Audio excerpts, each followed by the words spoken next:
Hey everyone, Scott Hansen here from NFL Red Zone. I hope you're checking out 1 hour of 5 Yard Rush, one of the best podcasts on NFL football in the UK.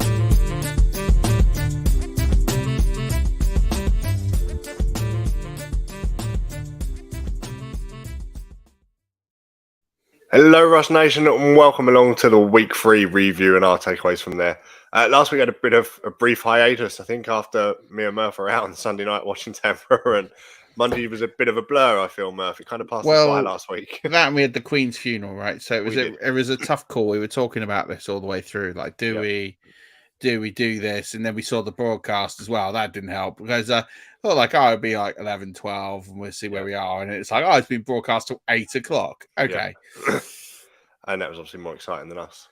Well, certainly more monumentous than us. So. Well, I think that's it. Yeah. So it's a strange one, isn't it? Because you just think about like those sorts of things. It's a historic time, and it's just finding a balance, right, between not being sensitive and aware, but also just at the same point that what are people more interested in? And you tend to guess our crowd would be more interested in football, but it's hard to tell. And then you always get people that criticize for doing things, and you just think, do you know what? We don't get paid for this. No, but we did go out on Sunday. It was a lot of fun. Definitely more fun than this Sunday. But yeah, no, it was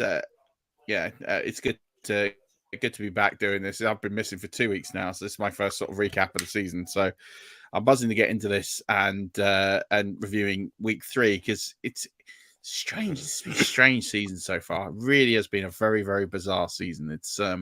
There's a lot of outliers at the minute, and it's waiting to see whether the cream rises to the top as it always would do, or whether these anomalies are going to continue, and we're going to have some surprise names at the top of some leaderboards come the end of the season.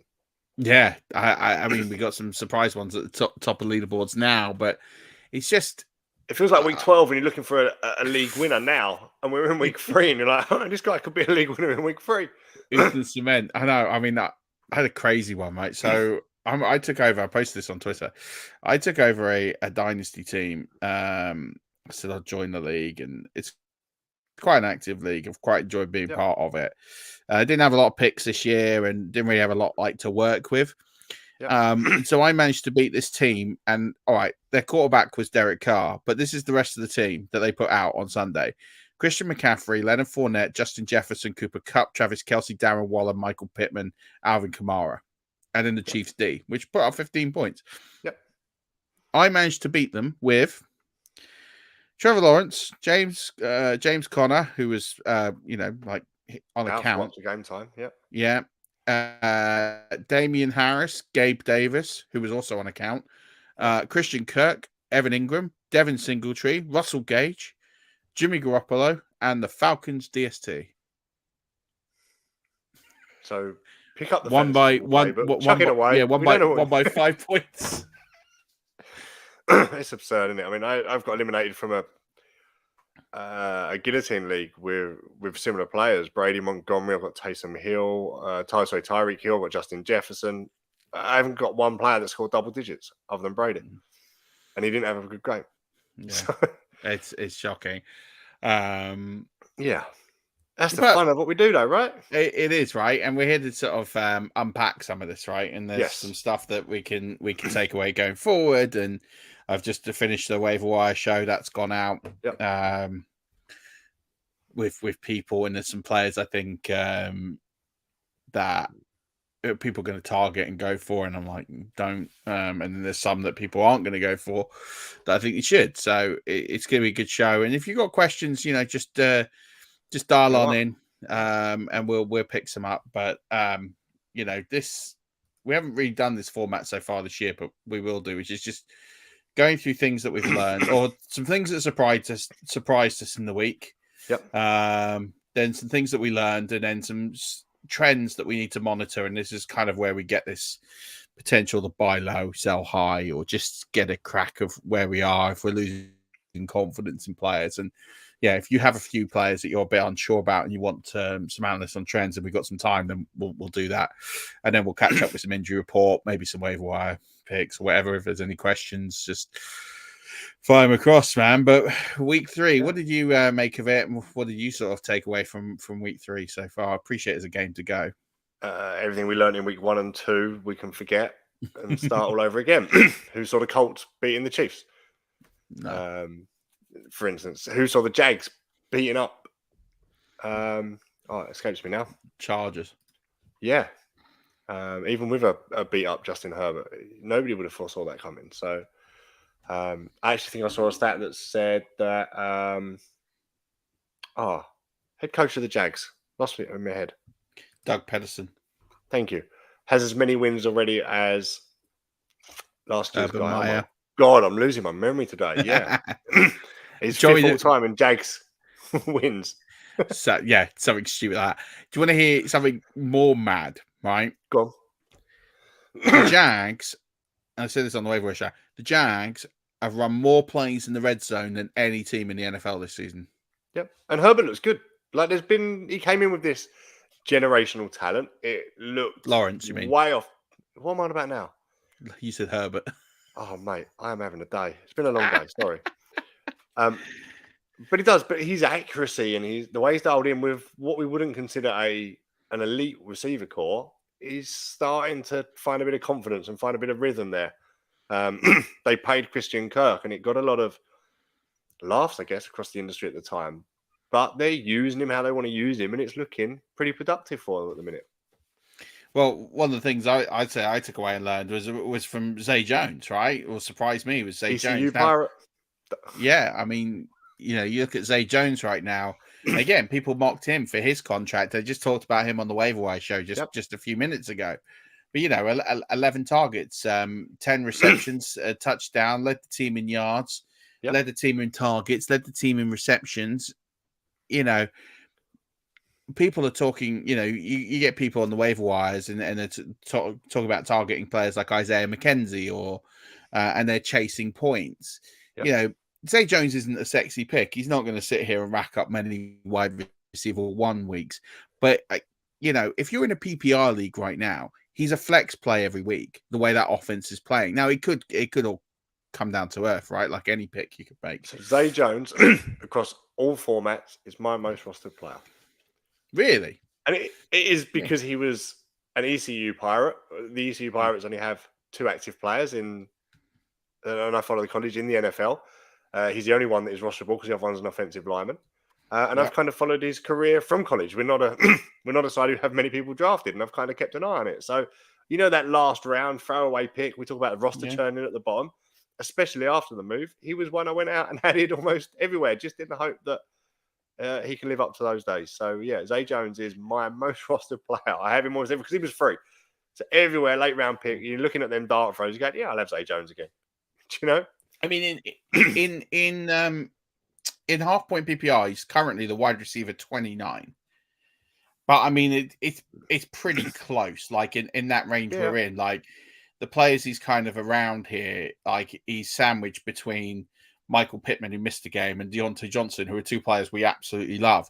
But I mean, he's in that sort of sandwich as T. Higgins, who's missed some time, Mike Williams. I mean, to be honest, they're starting flex players. Of course they are. Zay Jones in a 28th, 30th round dart throw, and you pick him up at the same time. Yeah, I mean, Zay Jones is, I think he's around about 10-ish% owned.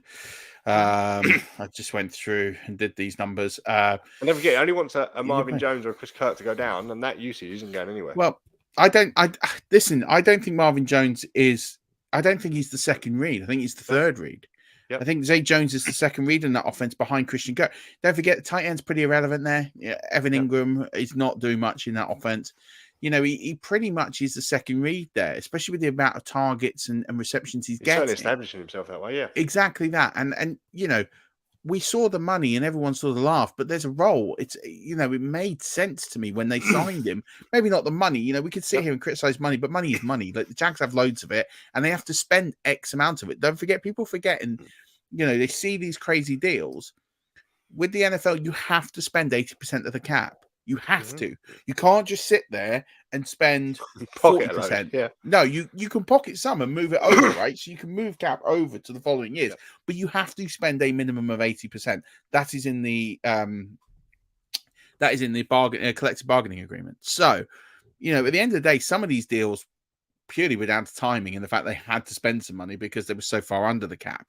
Not entirely. I mean, they did spread it out across the roster, but it's working out dividends so far. They definitely look a very, very different team.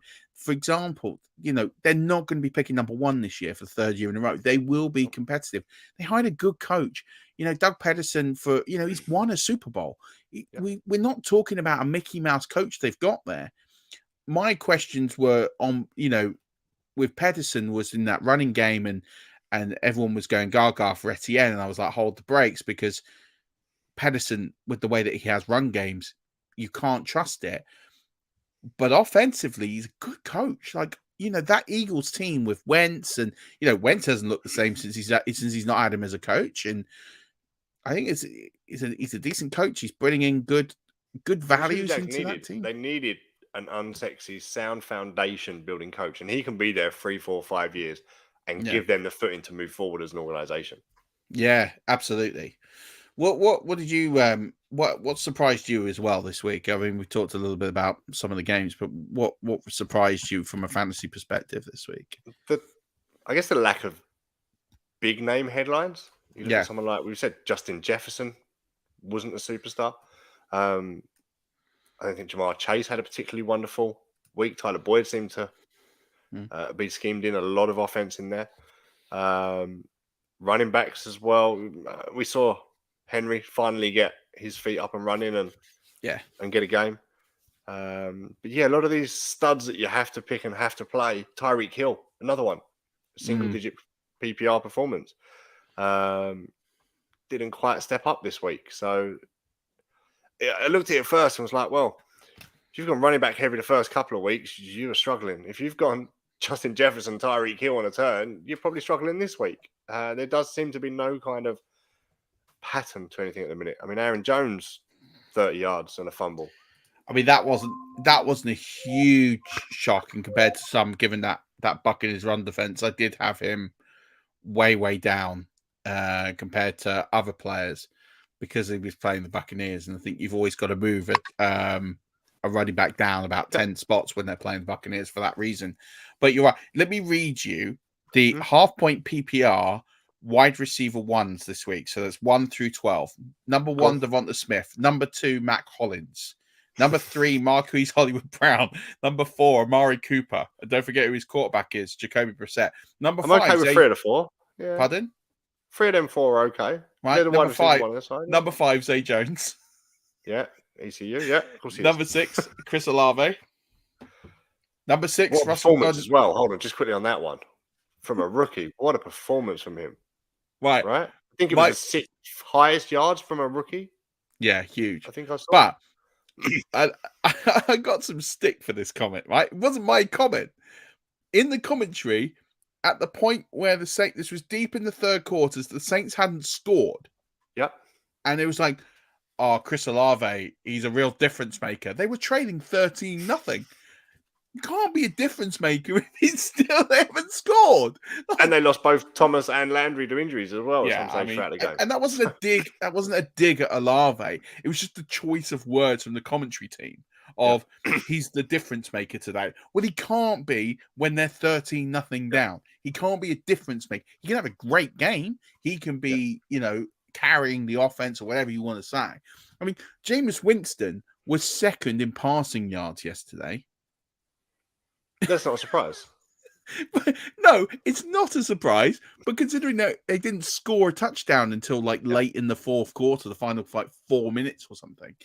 Yeah. Oh, let me finish this list. So Chris Olave was 6th, Russell Gage 7th, Tyler Boyd 8th, Devontae Parker, who hasn't even had a sniff, 9th, Isaiah McKenzie 10th, Romeo Doubs 11th, AJ Brown was 12th. Okay, so Brown's probably the highest draft pick from that selection. Yeah. So Brown is being taken in the second round. Late second, mid-late second, yeah. Right. And no one else there is being picked in the first 5 rounds. Yep. No one's in the next pick is probably Marquis Hollywood Brown, ADP sixth round. Him and Devontae Smith would probably be pretty similar, 5th or 6th round, I thought. Yeah, I thought Smith was later. Murray Cooper might have been. It was sort of him. Yeah, but look, you got a load of free guys. I mean, Russell Gage was someone we talked about many times over. I mean, Cooper Cup finished 18th on the week. It's just a weird. It was just a weird week.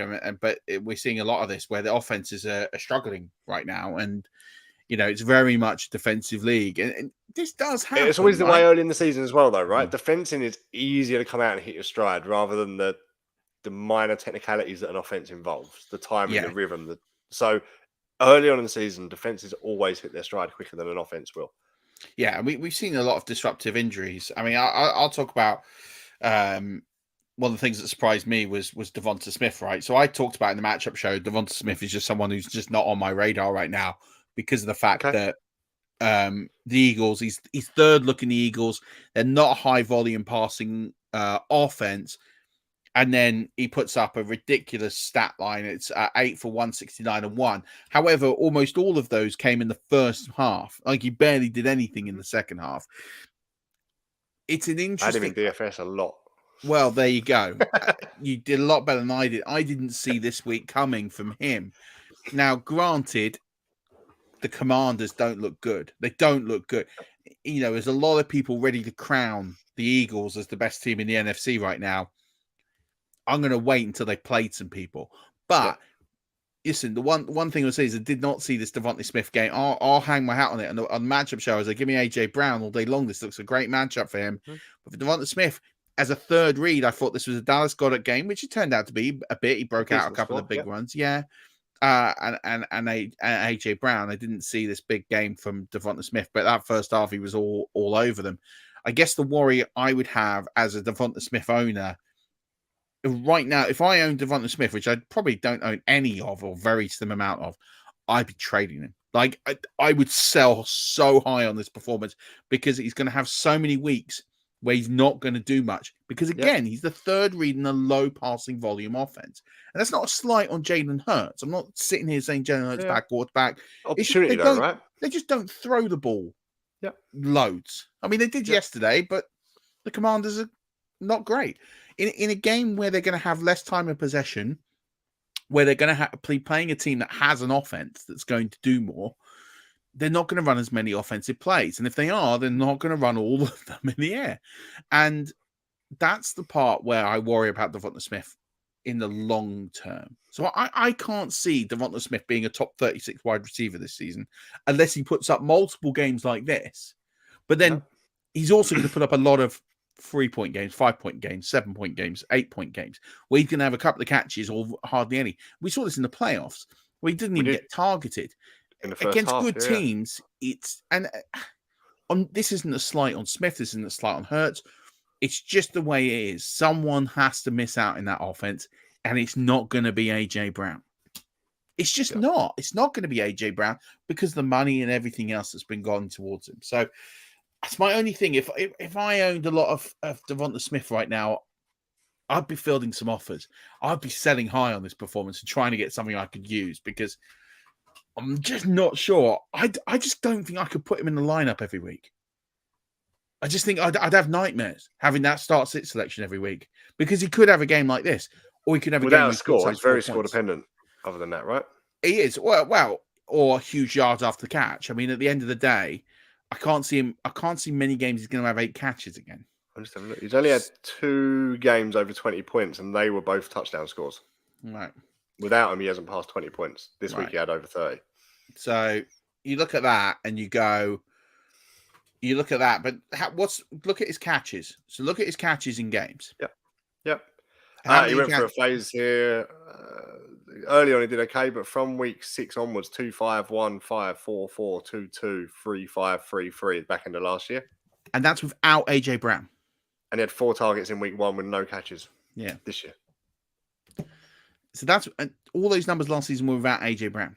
So they were without. Now you've got AJ Brown. That is my point.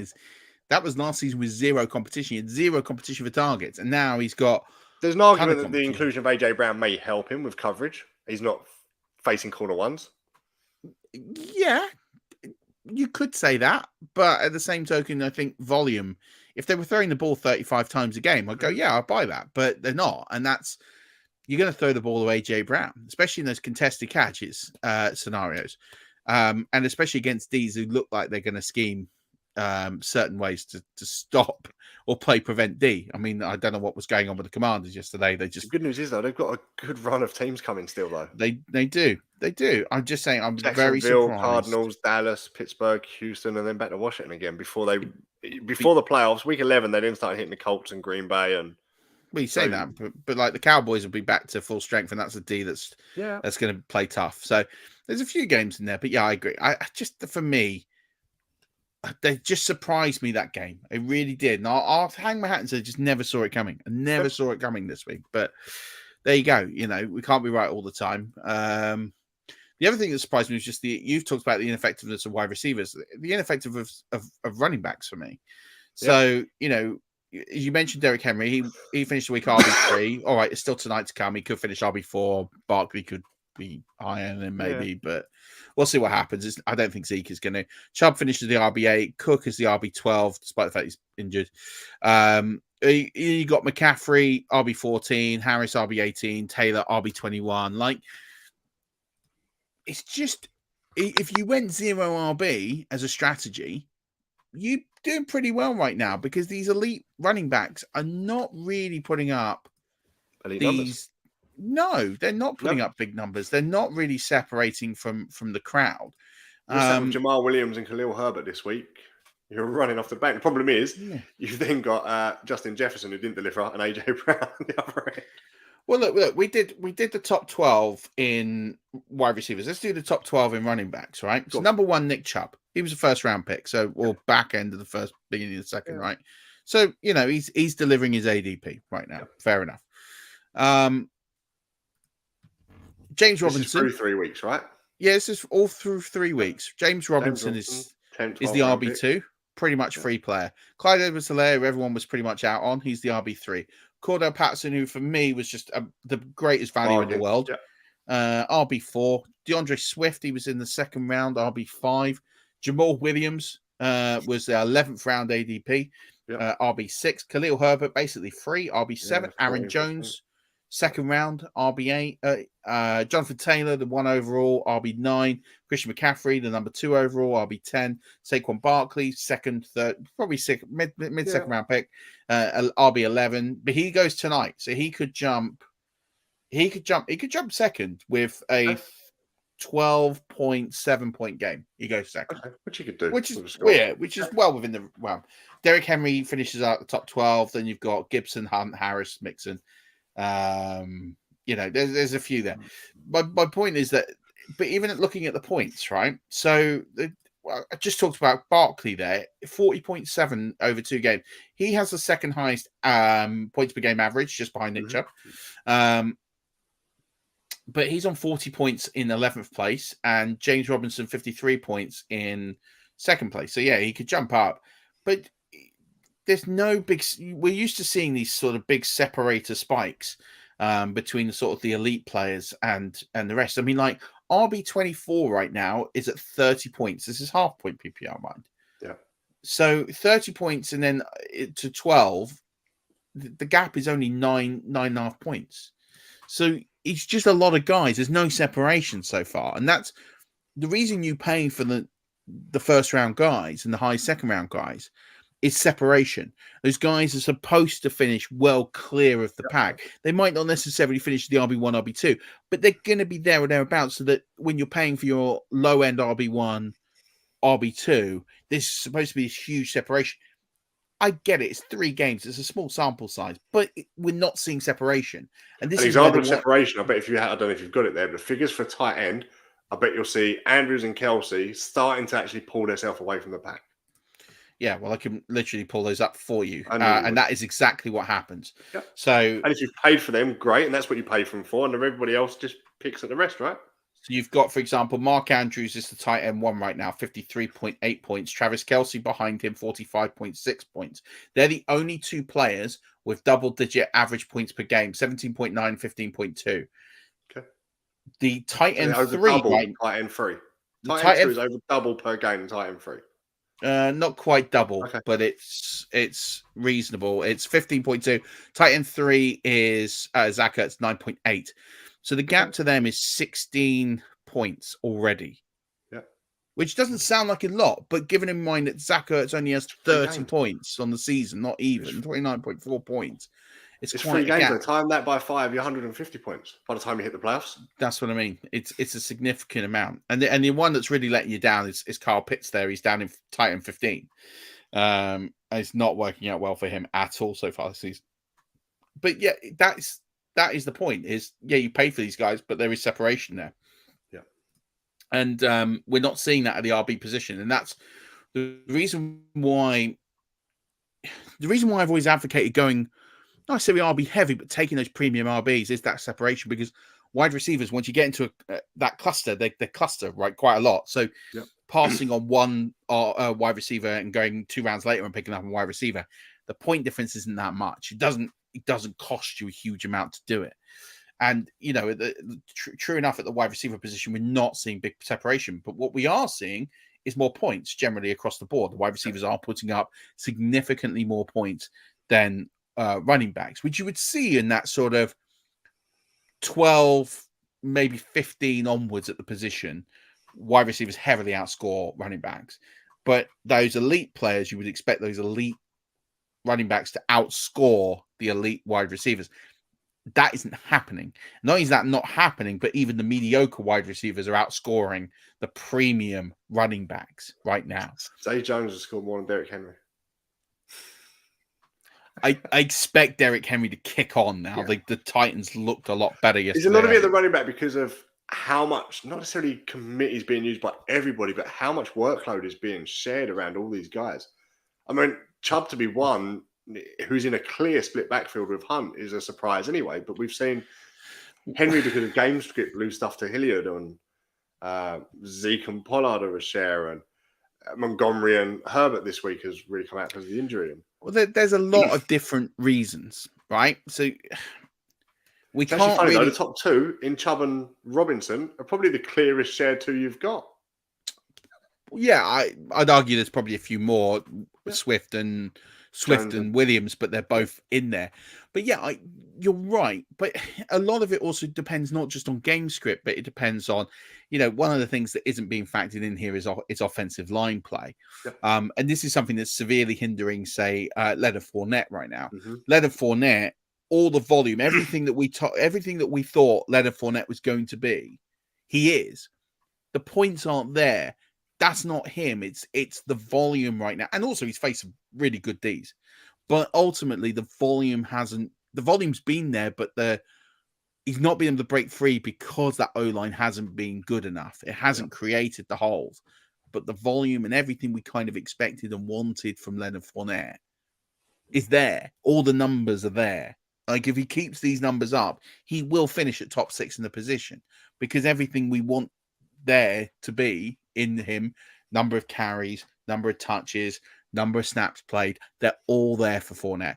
And that's true of a few players as well. In fact, there's some players, and we'll get into them later on, like McCaffrey, are ones that I am worried about because the usage isn't there compared to what we were expecting. So there's some players that the usage is there, but it's O-line play, it's game script or whatever it might be. It hasn't quite clicked offensively, hasn't quite found the lanes, but everything's kind of there. And there's a few players that there are some real question marks now that we need to see. I think Derrick Henry's answering his. And I think you're seeing better offensive. I think we saw much better offensive line play from the Titans this week. But we also, as you say, saw the game script. So they were in control. They were ahead of the whole game. They were able to push on and use Henry and really batter on. But you're right in terms of the committee stuff. I think what I would say is Chubb has always had a larger share, and he's always had that good share. James Robinson is a surprise. I don't think you should ever be fearful of committees. It's more about their type of usage. There's a few that we'll go through later on, but I think ultimately with running backs, I think what we are seeing is a multitude of things. I don't think you can pin it on one thing. I think offensive lines, there's, for example, Mixon, that's clear offensive line issues. That Bengals offensive line is not working well at all. Burrow is the most sacked quarterback in the NFL. He's struggling right now there. And I think there's some real issues with that offensive line. But some of it is situational and some of it is talent based. There are certain players who just like Josh Jacobs, who we knew were coming into this year with a bit of a problem, who's just struggling to really put his mark on. Jonathan Taylor, for example, is a player. I wouldn't say he's struggling. It's a harsh thing potentially to say that Jonathan Taylor is struggling. You know, he's the RB9. Part of that is game script because the fact they have been losing games, the Colts, they've been trailing significantly, and they're trying to get Matt Ryan acclimatized in a new offense. And we saw this week, even though they were ahead at parts of this game, they're just not utilizing Jonathan Taylor in the way they were last season. They're trying to, maybe that's because they've got more faith in their quarterback, that they want to put the ball in the air because that's how they really want to play. But they've not had the quarterback to do it over the last few years. They've been playing with Jacoby Brissett and Carson Wentz. And maybe they thought this is the year now with Matt Ryan, they feel more comfortable. The truth is we don't know, but it'd be interesting to see how these things start to shake out over. We knew, for example, Dalvin Cook, we knew was going to take a decline this year. And get injured. Here we are. Well, we knew he was going to get injured, but we knew he was going to take a decline in touches because Kevin O'Connell was going to throw the ball more. Yep. That's how they work. That is how he's from the McVay coaching tree. They're going to throw the ball more. That is how it works. And it's no surprise to me that Justin Jefferson is getting the same sort of usage numbers and skill as Cooper Kupp was getting. Yes, okay, it's not paid off this week, but ultimately the uses and all the numbers. We're leaving yourself out of that one. Yeah. Exactly that. So that's I think is interesting that yes, there's more committees and we kind of know that, but this could be the start of potentially see how the season goes. But it's one to monitor because we could be in this situation now where we're going to start fading running backs because the fact that if the elite running backs aren't going to be putting up the points that are going to cause that huge separation. And the reason why it's so valuable at running back as opposed to tight end, one, because it's more points, but two, because you start two players. So if you grab two of those, that's double the separation. That's double the distance you'll have and the advantage of the position. If that doesn't happen, running backs become, I would say obsolete, but they don't become favorable to be drafted in fantasy football as much. And then you've got a whole shake-up of the way the game is played. I just look through my rosters right now, and the ones I'm happiest with are the ones that are wide receiver heavy and not running back heavy. And you can just get that feel yourself. Have a look through which side you think go, really like that. I've started 3-0. I've started 2-1, was unlucky. Have a look at what the roster build is. Have a look at what it's made up of. And I look through it and go, I've always advocated running back heavy, take two, deal with it. I've always advocated that. And you diversify a bit. But I look through right now and think, have I got to change my own approach to some of these? Because the ones I'm really as happy with are not the ones that I've done that with at the minute through 3 weeks this year. Yeah, I'd caveat that and just say, look, it's 3 weeks. It's a small sample size. But yeah, definitely if we continue to see this trend, that's something that we should be monitoring because it looks like right now the dynasty model of getting these young wide receivers looks to be the right formula for redraft right now, which is fascinating. But Mark Andrews 101 next year, we're saying them. No, I can't advocate a tight end 101. Sorry. The position is just so pointless. It's not worth it. So you mentioned statistical trends. Look, you've done some, we've got a sheet here. You've done some analysis into some of these guys. Some of them we've already mentioned to look at the situation, but do you want to dig a bit deeper on some of them? So who have we mentioned already? Let's start with someone we know. Jamal Williams, you mentioned, right? Yeah. So look, why are we seeing Jamal Williams and the situation it is? A lot of it is down to what we'd seen the first couple of weeks is goal line work. He saw that again in week 3. He's getting all the goal line work. Yep. What's changed, and this could be because of Swift's injury, and actually news has come out in the last hour and a half that he could miss some time here. So Jamal Williams' value was just shot through the roof in the last basically in the last 24 hours because it was his usage, and I caveated his usage here saying that it could be because of the fact that it's the injury, but it's looking like Swift it's hurt. And again, this is why I didn't agree with Swift's ADP, because one, he's never played a full season. It's not happened. He's never had a strong finish.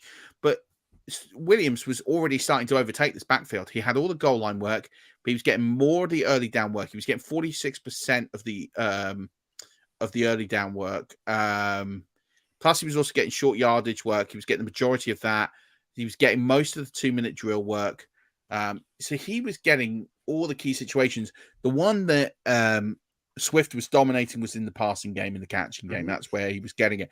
But anything that involved like pure rushes, Williams was starting to turn the screw and get even more work. They do have Craig Reynolds there. Craig Reynolds sort of convoluted this map a little bit. He was getting like 12% of the carries here and there. And so he took a bit. And that was probably what would have been Swift's share, that they probably just gave it to Reynolds. But his usage, Williams, is going up and up and up. But the key thing here is early down work, because that's where you're most likely to break a run, and goal line work for Jamal Williams. Now, because he's not involved in the passing game as much, that is Swift's area. It's weird because when Williams went there, this is the role that we envisioned. We thought Swift would get the early down work, and Williams would get the receiving work. It's kind of the reverse than actually what we thought. What this means is that effectively, Williams, although he is putting up running back 1 weeks, it's only because the others aren't really stepping up. He's not putting up these huge volume weeks, but he is getting the goal line work, which gets him the touchdowns, which will elevate him. So for me, he's a flex play. He's more like an RB2 flex for the rest of the season. If Swift's out, he elevates even further upwards. But for me, if you own him right now, you have to start him. If you don't, and he's available in 55% of leagues, you have to go out there and get him. I'm not saying you at all costs. I'm not saying he's an Elijah Mitchell, put 100% house on it. But I think you've got to be putting significant fab on him, because especially now with the news that the Swift is out, he's worth 20% of your fab. Because he's a relevant fantasy play every week of the season. I'd even say now with this injury, he could be as much as 25%, because he is going to be a relevant play. For me, someone like a Nyheim Hines. Right. Probably a similar ADP. Nyheim Hines is nowhere near the performance Jamal Williams is putting up. Absolutely not. And I don't think he's going to. And I think this is what we're looking at. You know, right now, I can see a path to where Jamal Williams is in the top 24 running backs at the end of the season. Now, if you can get him for 25% of your fab or less, that's a good deal. That's a good deal right now. People are scared to use fab because they sit there and go, okay, if I spend all my money now, and next week is the one big guy. Right. Or I want to wait for the one big guy that never comes. Ultimately, you've got someone who you can put in your... And don't forget, we're 1 week away from bye weeks. So these bye weeks are going to start creeping in soon. And you're going to need players in your flex. Jamal Williams is a good player. And, you know, I'm advocating really put wide receivers in your flex. But Jamal Williams is the exception to that. I think he is someone that you can easily put in your flex right now. And all the usage is trending upwards in Jamal Williams' favor. So he's someone I really like right now. Someone else who I think is also trending in that direction is Breece Hall. So Breece Hall, I'm starting to see in the stats, in the usage, that he is starting to take over this Jets backfield. It's taken some time. Well, it's not really. It's 3 weeks. You know, let's keep it where it is.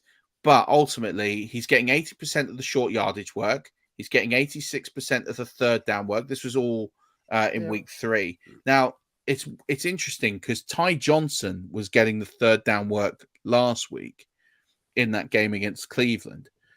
Pretty much non-existent in this game. So it seems like they've kind of let Hall acclimatize to the NFL, get some game time, get on the field, and now they're starting to say, right, go get it. You know, we drafted you in the high second round to be the guy, go be the guy. And he's starting to get all this work. He's getting 50% of the 2-minute drill work. He's getting all of the work that you kind of would expect a lead back to be getting. They haven't seen goal line work there because they haven't been near the goal line this week. But Breece Hall is someone from these stats from this week. It's looking like he's starting to take over. I was very hesitant to put Breece Hall in lineups this week. But I do think now you can start to consider putting him in lineups. Depends who you've got in your roster, but right now he doesn't look like he's going to put up numbers worse than anybody else. I think, and if anything, the upside is there. And we're starting to see this usage go up. So everything's trending right for Breece Hall to overtake Michael Carter to be the 1A back. And he's, Carter's still going to have a role. I'm not telling you now that Breece Hall's going to be a bell cow, but he is starting to get that key work to get the really good performances that we were expecting out of Breece Hall from a fantasy perspective. So there's two there that you're looking going up and that you're looking to start in Breece Hall and flex and Jamal Williams with upside. The next name on the list literally is followed by the caveat of don't add. Tell us who and why. Yeah. Matt Collins, right? So I know, right? Matt Collins is the second highest trending player on sleeper acquisitions right now. Yeah. Second highest. Surprise me. One good game, sleeper app. Well, it's people chasing points, right? It's classic people chasing points. Yeah. There is a reason why he had the game that he had. Hunter Renfrow was out with a concussion. Yeah. But it's a concussion. We know Hunter Renfrow is going to be back next week, barring some extreme circumstance of concussion. We know it pretty likely he's going to be back next week. Now, according to PFF, his threat rate was 10.5% over his first 2 weeks, which is the 11th lowest out of 66 qualifying receivers. So that's ability to score points deep, right? So not great at all. But he's also never caught more than 5 passes in the game before this week, and never tallied more than 72 receiving yards.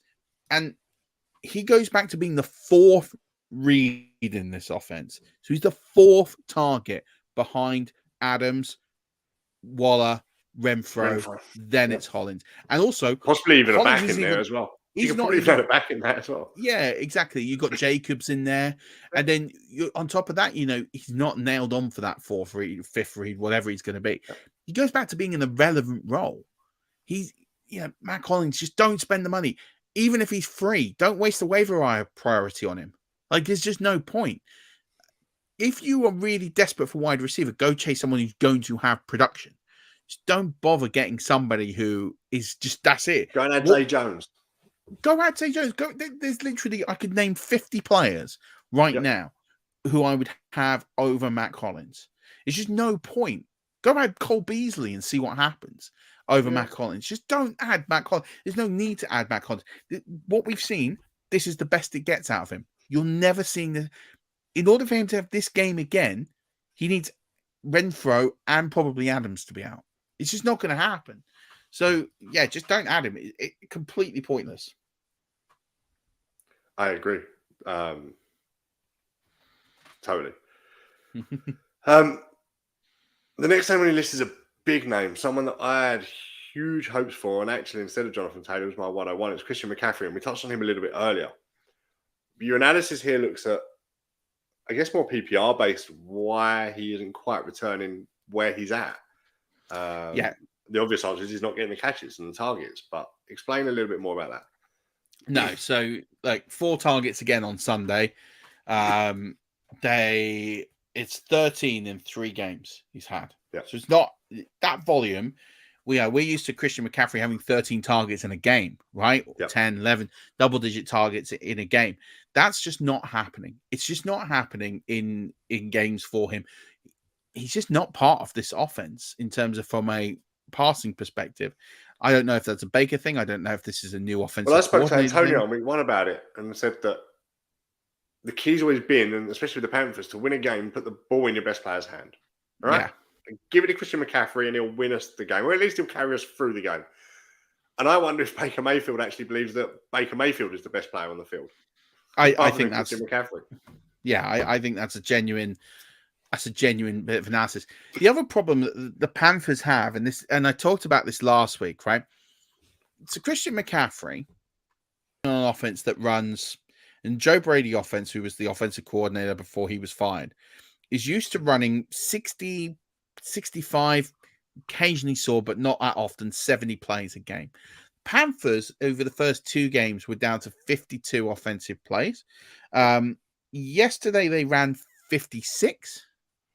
So they're still not anywhere near where they need to be, right? From a offensive perspective, they're not running that many plays.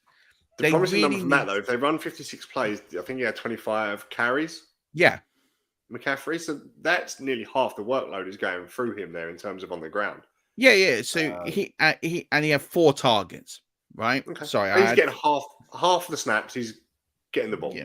Yeah. Well, he's being targeted. Yeah. So effectively half. They're trying to get the ball to him. Right. Which there's a promising sign to that. But the downside of it is it's not in the passing game.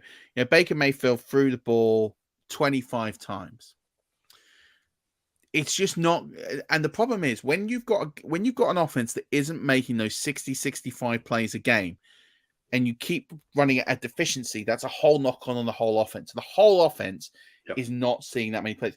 It's not sustainable, right? That we expect this to potentially trend up. It's just then how do those targets and everything get divvied? When we look at projections, right, and this is where people start to analyze, is McCaffrey going to be the RB1, RB2 overall, right? People were projecting the Carolina Panthers to have somewhere between 60 and 65 plays a game, and they're not. So part of what this offense needs to do to get going is they need to run more plays. How they do that, better time of possession. How they do that, extending drives. So that involves Baker Mayfield being better. And we'll talk about, in fact, we might as well, let's segue on to DJ Moore here. I was going there, go on. Because we'll segue onto this. So one of the players who I'm least concerned about, and again, this is sound a bit contradictory, but they're going to correlate to the same point. DJ Moore is someone I wouldn't quit on because there is some really good news behind this. You look at DJ Moore's stat line yesterday, it's 1 catch for 2 yards, right? And you're sitting there as a DJ Moore owner and you're tearing your hair out.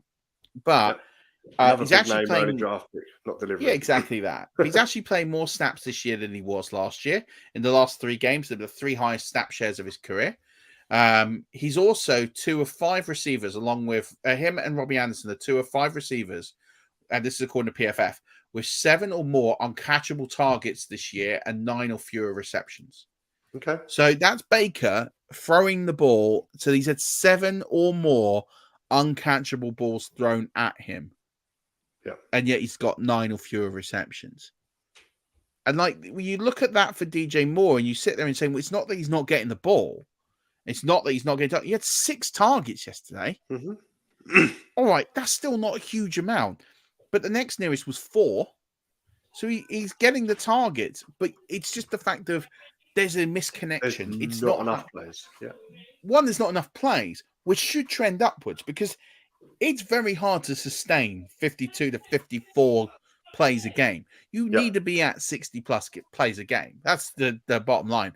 And teams don't average that few consistently through a season unless they're really, truly bad. I'm not saying the Panthers are good, but they're not 0. I mean, they beat the Saints yesterday. They're not going to be an 0 or a 1-16 team.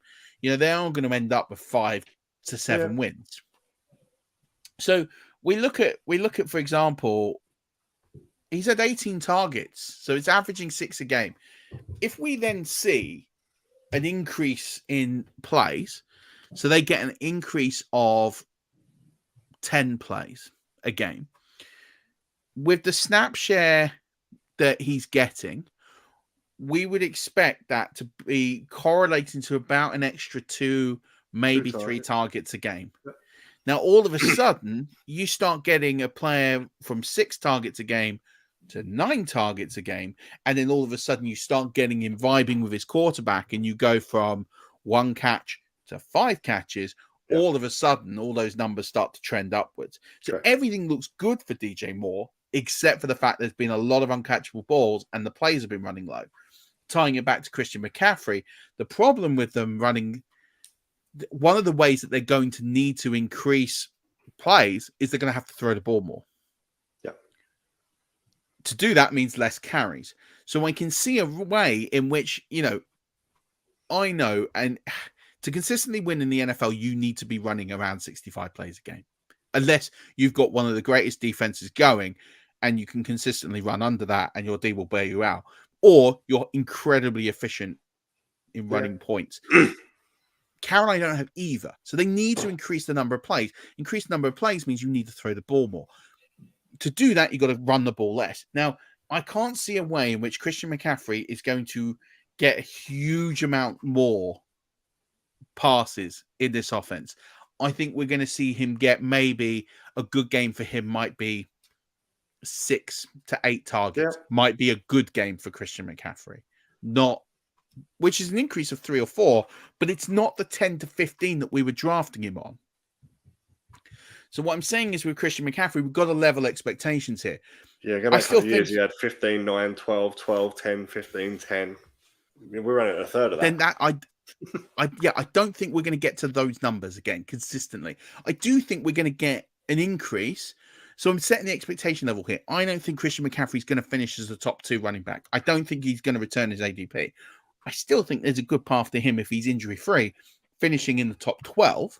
Yeah, still been RB1. Yeah. But let's just set the expectation level that he's not going to be what he is. And I wrote this in for Fantasy Pros this week, that actually, if I could shift Christian McCaffrey right now, I would. Mm-hmm. If I could get Derrick Henry plus something, I said this before week 3, so maybe I'm less likely to do it now. But I said if I could get Derrick Henry plus a wide receiver, I'd have taken that deal because I think they were going to finish similar levels, Derrick Henry and Christian McCaffrey. I can't see a huge amount of separation. If not, because he's lost the passing work, which Henry never has anyway. Yeah. So I just think he's down to Derrick Henry level receiving numbers. Mm-hmm. And that just takes away this huge upside. He's now no longer a huge upside play. He's now just a good running back, which isn't fine, but that's not what you've drafted. And I think that's the expectation. So I think from Carolina, the reason I'm optimistic about DJ Moore does add some pessimism to McCaffrey because I see a few of those carries coming off. They can't run the ball 25 times a game through him. But I do think they need to increase the number of plays, which means putting the ball in the air more with DJ Moore's snap share percentage. Target percentage, target share. He's going to be fine. He's going to eat. It's just been a bad few weeks and also a lot of uncatchable balls. That's not his fault. So it will change. The next player is one we talk about a lot on this show. They really do, right? I looked at this and I read it. I was like, okay, yeah, we saw this one coming. So for those who don't know. We saw some of it coming. We didn't see this particular wrinkle to this story. No. So if you're a big fan of the show, you know we're talking about Javonte Williams, right? Yeah. Now, we've talked about Javonte Williams being in a committee, right? A nailed-on committee. In fact, week 1, Javonte Williams only got the numbers he did because he ended up being the wide receiver 1 on the team. Now, I don't know what is going on in Denver, right? I don't know if it's Nathaniel Hackett. I don't know if it's Russell Wilson. I don't know if it's both. Ultimately, that is single-handedly the most disappointing offensive display team. I don't really know spectacle. I could argue I've ever seen. Like, I know people are really disappointed with the Buccaneers right now, but at least the Buccaneers, you look, there's a lot of players out. Tackles, wide receivers out. What's Denver's excuse? Jerry Jeudy missed a week. Yep. What is going on? It's just a mess. What we're seeing in Denver is a mess. It's an absolute mess. I mean, they win a game 11-10. What's that about? It's just laughable. And we're looking at him, and Javonte Williams is now, he's not in a 2-fold committee. If the trend follows from this week, he's in a 3-man committee. Because we look at it now, it's interesting. So Mike Boone has come into the equation, and he, this week, dominated the 3rd down role. So you had Gordon, who dominated the 3rd down role in week 1. Williams had it in week 2. Now it's Boone in week 3. And what that tells me is this. Start Javonte Williams because he's going around again. 11. Well, it says to me that Nathaniel Hackett and the OC, they don't know what their best team is and what their best packages are. They're just trying stuff now. What they're doing is they realize that nothing is working. This is, I'm trying to relate it to West Ham United. We roll with the hot hand, but it actually feels like they're trying to find the hot hand. Right. So, bit of I'm going to switch sports here. West Ham United. West Ham United bought a striker in the summer, right? And what they've done is they haven't been able to find that combination that works. So in all of their 7 Premier League games, they've started different personnel in the front 4. They haven't played the same personnel twice. And that's because nothing has worked. It's not working. And I kind of think the Denver Broncos are doing the same thing. They haven't found a package and scheme that works. So they're just rotating them. They're just deciding, right, we'll add Mike Boone. Let's see if he gets something going. And it's not really worked. You know, And actually, probably the best thing to do in that scenario is to keep stagnant. Is to let them build rapport. Is to let them build trust in each other. It's the hardest thing to do when your job's on the line. It's panic, right? It's blind panic. And what this does is the more things are going to try, the more it leads to Rhodes being a committee. Now, Mike Boone looks like he might have a role in this offense. That would be a disaster for Javonte Williams. I'm not saying Javonte Williams falls off the map here, but he's definitely not going to return the RB10 ADP that he was being drafted at. I mean, granted, Boone didn't catch his only target that he had yesterday, so we will see maybe Williams get more of these snaps. But ultimately, he got 15 carries and 3 passes, so he had 18 touches yesterday, and that seems to be that's going to be the high watermark for him. Is that 18 to 20? That makes him rosterable. That makes him RB2. That doesn't make him RB10 overall. It doesn't make him an RB1. And I think it's what we've been saying is that he is in a committee with Melvin Gordon, who refuses to go away. He scored yesterday. That must have made Williams owners sick, right? Calling getting the 1 yard goal line work. But this is why you and I stayed away from him, because this was going to happen. He's going to have good games, and he's separating in terms of usage to a degree, but not enough. And when the offense isn't good and they're not putting up points, they're not going to get to run as many plays. They're not going to stay ahead in games. They're not going to be able to run Javonte Williams as much as we would expect in the early. What you need is the Broncos to go up early, dominate, and let Javonte Williams carry the ball in early down work. Yeah. That's kind of what we need to happen for Javonte Williams to really excel. That's not happened. He needs the whole offense to click. It's not clicking right now. And it is because Nathaniel Hackett keeps trying different things and nothing is working. Now, is it a case of Nathaniel Hackett benefited from having Aaron Rodgers as a QB and Aaron Rodgers just made a lot of plays? Or is it the fact that it just takes a bit of time? I don't know. I'm not going to sit here and rag that Nathaniel Hackett is a hack and he should go. But at the same token, there's a lot of pressure on, given the fact they've paid Russell Wilson a couple of $100 million here. Yep. They're going to need to get things going, because I tell you what, the quarterback isn't going to be the one that's going to go. So something's got to give, and we'll see what happens there. But it is a concern for Javonte Williams owners. Right now, I don't see how Javonte Williams finishes as an RB1 this season. I don't see. He have to dominate all the wide receiver snaps, which with Judy and Sutton there isn't going to work. Without an injury somewhere in that. Correct. Offense. And they may turn it around, but you're right. It's looking tough at the minute for them, I guess. And the last one is a guy that stepped up to dominate the opportunities there. Injuries have occurred. He was probably coming into the season as the RB2 or 3 even on his own roster. And we head to San Francisco and Jeff Wilson. Yeah. So I definitely with Jeff Wilson, I think it's interesting, right? So Jeff Wilson, we knew he was going to get this role, but he does continue to dominate, and he is going to be in your starting lineup now. 12 times, 75 yards. He caught 3 passes, so he had 100 yards from scrimmage day, and that's kind of what we see. He's not going to have these big days where he's going to have 150, 160, 170 yards from scrimmage, but he is likely going to be somewhere around that sort of 70 to 100 yards. And actually, for him, Trey Lance being out for the season benefits Jeff Wilson, because you've got Jimmy Garoppolo. We know Jimmy Garoppolo is not going to throw the ball 30, 40 times consistently. We know they're going to keep it on the ground. And we know Jeff Wilson is going to be the biggest beneficiary of that till about week 8, week 9. So everything is trending up for him. The things that are going to cap Jeff Wilson. So Jeff Wilson's an RB2. Very, very safe floor. Very, very low ceiling. Yep. The reason he's going to have a low ceiling is a couple of reasons. One, the wide receiver core there is talented. It's Deebo Samuel and it's Brandon Ayuk. 2, Samuel is going to take some of the carries out of the backfield, especially some of the more explosive ones, maybe some direct snaps, etc. But 3, he doesn't play on third downs. That goes to Kyle Juszczyk, who's the fullback. So ultimately, he is capped in usage. So he is that sort of. Is there an element we can see Marlon Mack working his way into this as well once he learns the scheme and the system? No. Because you don't, as a running back like Marlon Mack, right? There isn't much to learn. It's about experience. Yeah. And that's why you see rookie running backs are so effective, because you don't have to learn. Get the ball and head down.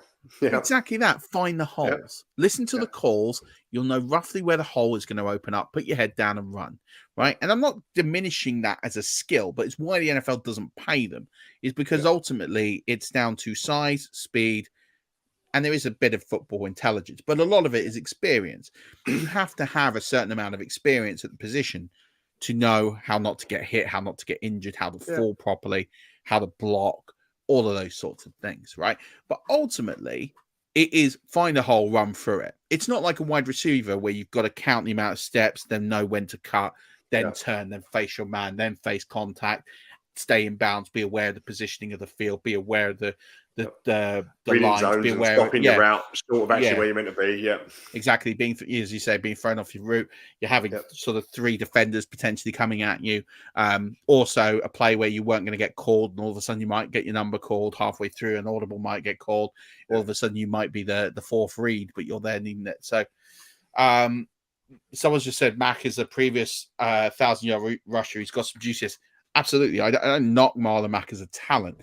My point is, if we haven't seen Marlon Mack have an impact by now, I doubt without an injury that we're going to see him. Because of that reason is he doesn't need time to get he doesn't need time to get going. That's my point. He doesn't need time to get going. You put him on the field, he goes. Marlon Mack doesn't need 5 games to get going. He needs a couple of snaps. They've only picked him up. They've only elevated him this week from the practice squad. So he's one I've got an eye on next week to see if they actually use him.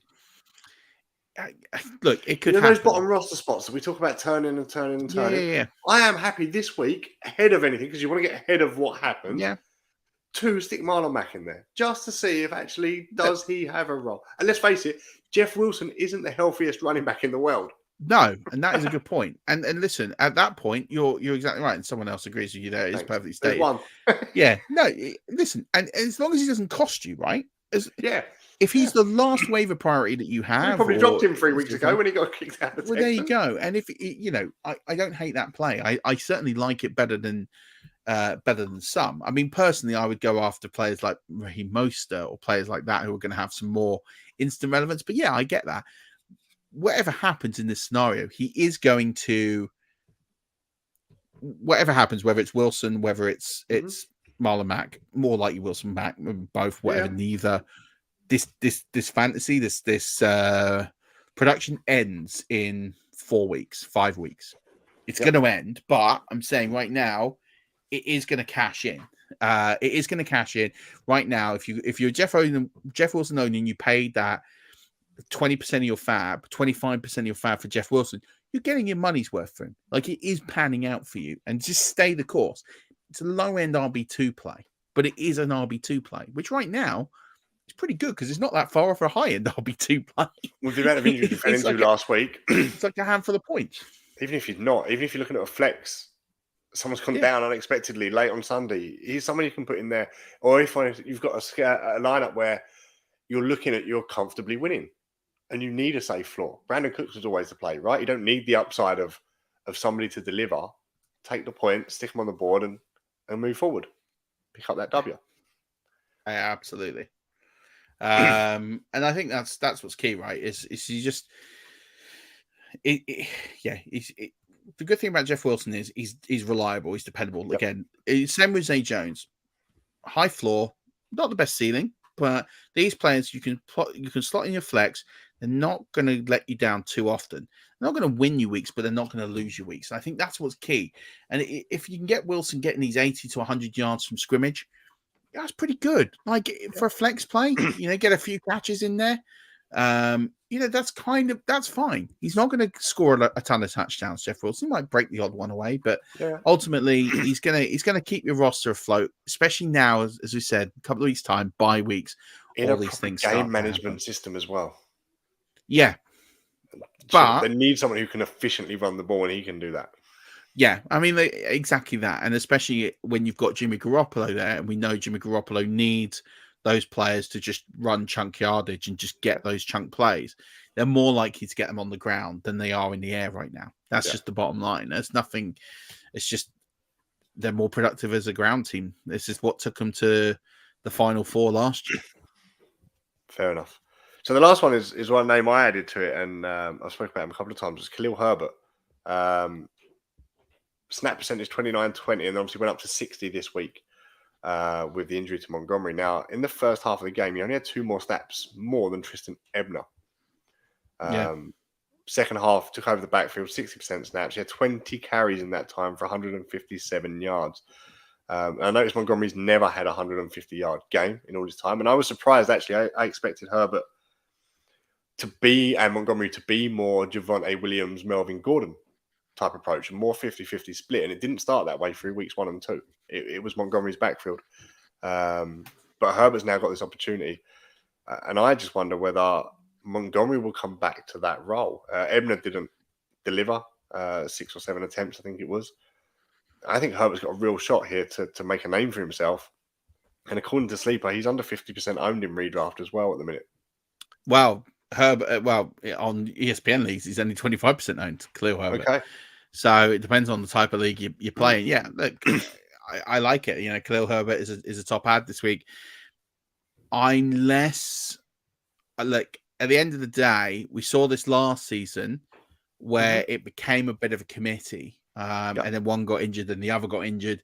Ultimately, Herbert is just as likely to get injured as Montgomery. The bottom line is this: the Bears stink in the air. Justin Herbert threw for 109 yards yesterday. Or Justin Fields. Everyone's called Justin Herbert this week. Everyone's called Justin Herbert today. I caught the yips off you, right?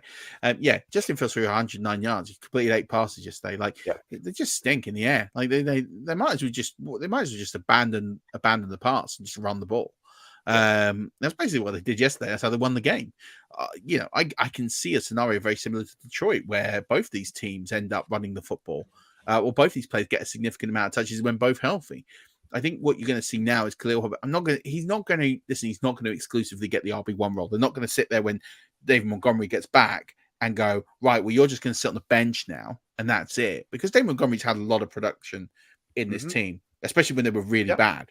At the bottom line is they're going to be a committee. That's what Herbert has done now, is he's vaulted himself up from being the handcuff to a committee bag. Now, that would normally sound really bad, but as we're seeing in Detroit, that's not bad at all, because these two are going to be the only 2 players in fantasy football you should probably be rostering. I'd say I'd still hold some hope for Darnell Mooney to hopefully land, but until that happens, I think you can almost considerably not play anyone else in fantasy football for the time being, other than Khalil Herbert and David Montgomery when he's back, because they sink in the air. It's just terrible. So yeah, I think, but we should also say this: it's one game. Indeed. Yes, he looked good last season at times. And he did have these peak performances, Khalil Herbert, and yes, he can build on this. Absolutely, he's going to have an opportunity now. Does look like he probably get to play again next week. So I do think he is a top waiver ad. Someone asked, is Jamal Williams a top running back ad? Yeah. I think, for me, I would have Williams because I can see the path where Williams is relevant for the rest of the season. But Khalil Herbert's right there with him.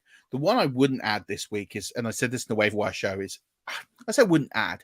I think he needs to be owned, but I'm not desperately going out there as Alexander Mattison because Dalvin Cook looks like he's going to play next week. You reckon that's the red herring in the pack, do you?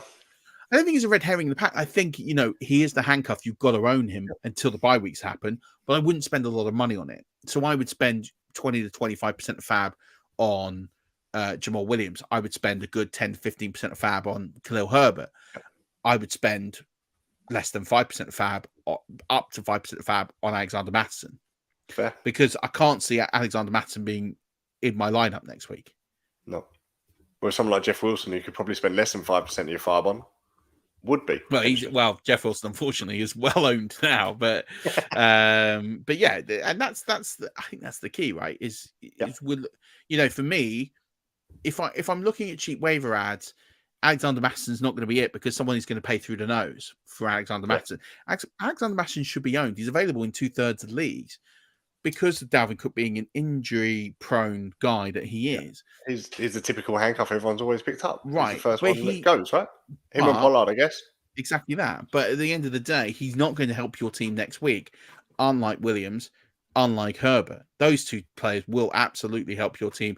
And if you are in the 0-3 See, here's the thing, right? If you're 0-3, I can see where you would lean Herbert over Williams. Yeah. Because Herbert, That's fine. well, mind you, having said that, with Swift out, maybe that's not the case. But Yeah. ultimately, either or, if you're 0-3, you might need to break the bank for one, if not both of these guys. Mm-hmm. You might, if you're 0-3, your running back room absolutely stinks. You might need to add both these guys, even though we've just been saying how RBs aren't a big separator, and maybe you should be investing in wide receivers. Ultimately, these guys are putting up points. You're talking about two players that are in the top 10 of fantasy. It's not what they are. It's the fact they've now got both of them got the opportunity and the potential to put up points. Right. And that's the what you're position getting. In their roster has delivered so far this season. They've now got an opportunity to cement themselves in that spot. Yeah. I think it's an interesting time. And so while we're on that, there is some injuries we do need to keep an eye on this week. Do you want to rattle through these? David Montgomery, we just said, probably won't play. Dalvin Cook probably will play. Mac Jones hobbled off, had to be carried off, right? Down the stairs. Yeah, it didn't look good, did it? After doing his little Mac Riddy dance, he's pulled something. So Jarvis Landry and Michael Thomas, both at the Saints, both with issues. I think they're both listed as day-to-day, aren't they, so far? Yeah. They are as it stands right now. And they've already got Taysom Hill out, so that is a Chris Olave and nobody else, because Kamara was touch and go as well this week, so unless he can get back healthy in a hurry. AJ Green on the list. I wasn't aware of that one. So what you got with AJ Green? So I just saw he left the game. I've got the injury list here. He went out with a knee injury. Okay. So it doesn't look good. Knee injuries. But having said that, I mean, he's not put up huge numbers. I don't think it's going to affect too many players. If you're relying on AJ Green to play, you've got bigger issues than the fact he's probably not playing. Yeah, he's an easy enough replacement, but he is. It doesn't look like he's going to play this week. T. Higgins could be a big miss for people. Massive concussion, man. That hit made me sick watching it, but it's his second concussion in 3 weeks. Yes. So they're definitely going to take it easy. They're not going to. Just as well, how unlucky was he not to have that highlight touchdown catch at the back corner of the end zone? That deserved to be a touchdown just purely because of the catch. What a talent! Yeah, I mean, I think the only reason they couldn't give it was conclusive evidence. But correct, yeah, it's a shame. They ruled it first. Yeah, it's a shame. It was an unbelievable toe grab. I would have given it personally, but that's me. So Dak Prescott still not going to be good to go for a couple of weeks yet, I don't believe, is he? He's touch and go. He could be. It's going to be a tight squeeze. He's one to watch. Week 4, week 5 window for him, so it could happen. I guess we have to see what happens. Cooper Rush hasn't done too terribly since he's deputized, and that might make it a bit easier for them to fade another week. Julio Jones. So Julio Jones apparently was good to go this week, and the Bucs chose to sit him and rest him out. So weird. I don't buy that. I think that's Todd Bowles coach speak. If because you'd have suited him even if you didn't use him. 100%. Especially the way the game went when we needed him. You could have suited him and just chucked him on for 10 snaps at the end on that last drive, or that touchdown and 2-point conversion. Just put him on the field for that. 100%. What if he's good to go? Why exactly that? Why is he not dressed? I get he's on account, or I get that you sparsely use him, but if you don't need to use him and you get up in the game, don't use him. You don't have just because he's suited. You don't have to use him. Exactly that. Chris. So I'd expect him to play some part next week. Chris Godwin, I think, is pretty similar. We're hoping next week, but I'd probably be cautious with Godwin. I can't see it next week. You're talking about hamstring, right? I'd be surprised if he's good to go next week, but you never know. But I think what we're learning here is with the Buccaneers coaching staff, there's definitely a lack of clarity, is what I'm going to say when it comes to injury. We saw Ryan Jensen yesterday with absolutely no knee support. They got in trouble last week as well, didn't they? Because Brady wasn't listed on the injury report, even though he'd actually hurt himself, and it's against the rules. And there was talk of a fine coming in because they hadn't detailed and listed the injury, regardless of whether they missed time. They have to list it. They definitely, because it was his finger, and that was done before with Brady with his knee injury. The year we won the Super Bowl, it was never ever listed. No, so there is definitely some shenanigans. Let's say lack of clarity with situations. So when it comes to injuries, just don't believe too much what's coming out of the Buccaneers. Like again, Ryan Jensen's walking around the stadium with no knee support or no knee brace. I'm not saying he's not hurt because clearly he'd be playing. Yeah. My point is, do we really believe he's going to be out until the playoffs? The guy's walking with no assistance and no strapping. That doesn't look like a guy who's He was going to be back out walking for the around next during game. pre-season at the training facility. Yeah, but at without least then crutches or anything. but at least then he had a boot and some strapping on. He He's had got a nothing brace on. now on, yeah. Yeah, so I don't know. I just don't. I don't think even if they say he's near ready to go, I think they'd maybe be putting that out there to change game plans to the opponent. Correct. Yeah. So I wouldn't. I'd say probably not. Cool. Keenan Allen, I think many thought he would have played this week, but it wasn't to be. So yeah, strange one. I really did expect him to go. So the fact he didn't go, I made my mind up on Sunday and put him in, and then was like, okay, go back and take him back out. Yeah, it was a tricky one. I would say that, especially when Herbert was playing. Yeah, but I do think he will go this week. Yeah, and we've mentioned DeAndre Swift already, who it came out just before the show that he may miss some time, so we don't know much detail. I think it was a shoulder injury in the end. The other one that's not on the list. Well, DeAndre Swift is a sprained shoulder, and it is likely that he could. I think they said it's not going to need surgery, but it might need some time. Okay. The other one that's not on your list that I want to just throw at you quickly is Tua Tagovailoa. Yeah, this is a weird one, right? I mean, we've all probably seen the video, and we've all probably made the same conclusion that he probably should not have been playing in that game following that instance. Well, so the NFLPA have requested that there's a review of the process. Yeah. Now, look, I don't know what the official procedure is. My understanding, and I'm ready to be saying I'm wrong here, is that there is an official concussion protocol with a series of tests, which is standardized across all the teams. And it's done by an independent body as well, I believe, isn't it? Right. So this is the part I'm not sure on, is who officially carries it out. Because I believe it's a league official, not a team official.